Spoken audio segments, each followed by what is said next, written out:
Hello guys, welcome back to Riot's Tales Last Adventures. This is the 13th story in the series. We're looking at the Pinocchio virus. So we're we're on a planet called Rymora, home to a facility of of special treatment and tackling various like infections and stuff that people are trying to extract viruses and infections really at a scientific rate. Helmed by Dr. Y, who I've got his last name unfortunately begins with Y though, is leading research into finding how children with telekinesis can be extracted very much. And his discovery is this unknown virus that was found in an asteroid by a research team just outside the planet's atmosphere, just floating, and decides to use it, trying to splice it, mixture it, just trying to conform it into a cure to prevent telekinesis, just to erase it from children who obtain it. So, and there's a ward of children who have telekinesis, like psychic powers, very much telekinesis, that type of stuff, really. And plans to just get rid of it, of course, because it's over time with children, it proves to be more dangerous. It's basically the condition they have, and it's as they get older, they get more trustworthy, and it gets a bit more out there really in terms of their powers. So trying to stop the matters from a child's point, from perspective or point of view really, or age, it's all thinks it's the right time to do it. The protagonists come, of course. And they're sort of intrigued by, what's going on with the whole situation, with the whole virus. It is dubbed the Pinocchio virus, in a way. It's never clear why it's dubbed that. They said, oh, it's just a name, really. It just chose that it just somehow just fit, really. We move on. We move on, really. So, obviously. But they get intertwined with Dr. Y in his experiment, of course. They get more. The protagonists tend to get a bit more in his face, really, and trying to delve down what's really his motive, really. And he's just like very deadpan, very sort of like, please don't do that. I will not stand down on that sort of stuff. Very sort of deadpan, and it's all believed like, and it's all, trying to poke him, say, are you actually human or something? There's that sort of question like, is he actually a robot? Is he a human? Is he an alien? What is he? That sort of thing. That's what begs the question, really. And obviously, with Dr. Y, of course, he plans to just become more powerful and obtains more recognition, really, in his own right, really.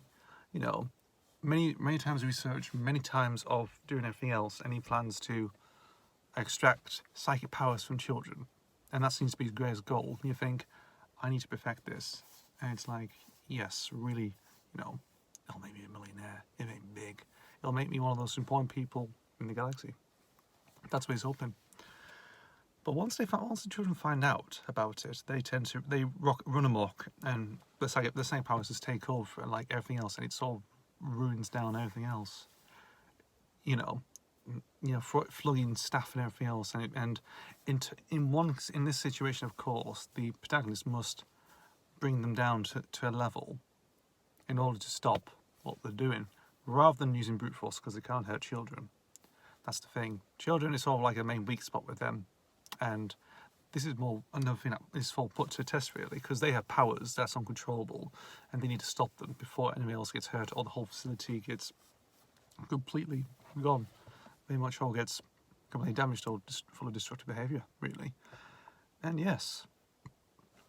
So this story is like a last-minute thing. This is one of the last few stories that was written, because he replaced another story it did.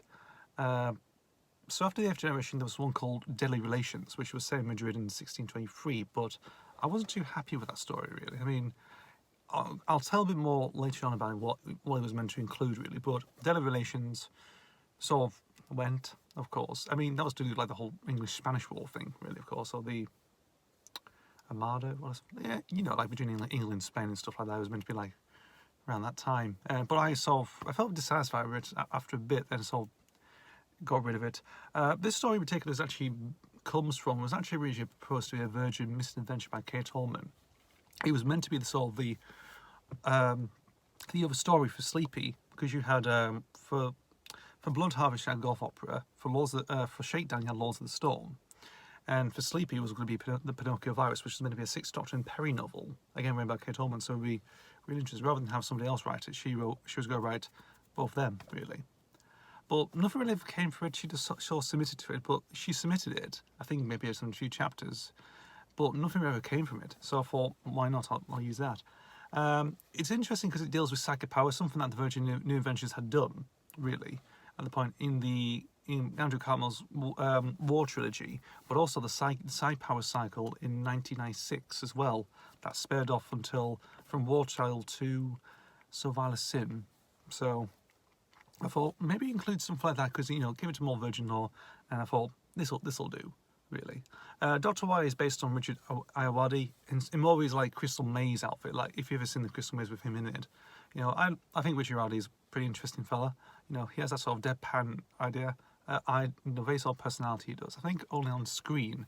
I'm not sure about his private life, really. So, but something like that, you know, like a very sort of prioritised, very sort of colourful character, who's in a very strong profession, doesn't like to be messed with. Like, he's sort of very picky, very deadpan about what he's doing, really, in terms of his character. So you basically have Richard Ayoade as a major scientist on a major discovery, and his crosses paths with the protagonists very much, which is interesting, really.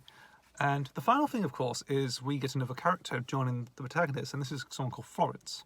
Florence, who is a computer. She was like a main head computer for Rymora. She was part of the facility, of course, you know, managing the whole security and everything else, like keeping an eye on everything else, really. She ends up, Dr. Y sort of gets rid of her. Of course, when she finds out like what his serious motives are. She finds what goes on really with him, like his true motives, what he is really doing, and he takes her away. She puts her, she shoves her in a USB drive, all things, of course, and keeps her trapped like a genie in a bottle, like that. And she ends up finding a home on the TARDIS. She ends up being interlinked to the TARDIS computer within the TARDIS. So, and she becomes very similar to, if you think of it, it's very similar to Holly, of course, from Red Dwarf, but it's very much because something like that would be interesting, even though one original idea came from the Leaky Bible. If you're familiar with the Doctor Who TV movie and its production history, the Leaky Bible introduced the spirit of Barusa in the TARDIS for some very strange reason, apparently. And he, sort of like he would talk to the incumbent 8th Doctor at the time, and that sort of thing, really. So that idea just really sprung from there, really. And she's portrayed by Jane Leaves, who played Daphne Moon in Frasier, but she also did Holly in the failed American Red Dwarf TV pilot. So there is that connection to Red Dwarf, there's some there's a connection to that, but there's also a good usage as well, because I thought she was pretty interesting. Really, she can be a bit bland in that pilot, what I've seen, but I thought she might be an interesting idea. I mean, it sort of works, really. So think of the Holly from the pilot, but on a TARDIS screen, of course, and it's talking to protagonists and whatever, that sort of thing. And boom, you get Florence. I think Florence was named after the computer in Sleepy, really, in the novel Sleepy by Kate Ullman. So there's links to Kate Ullman's Sleepy as well in the book, or in this story, really. But I thought it was pretty ideal and something different, something new and different. So I thought, it's one of the last ones I did, so it fits the bill, really. And that's it, really, with the Pinocchio virus. Thanks for watching, guys. As always, see you for the next video, and I'll see you later.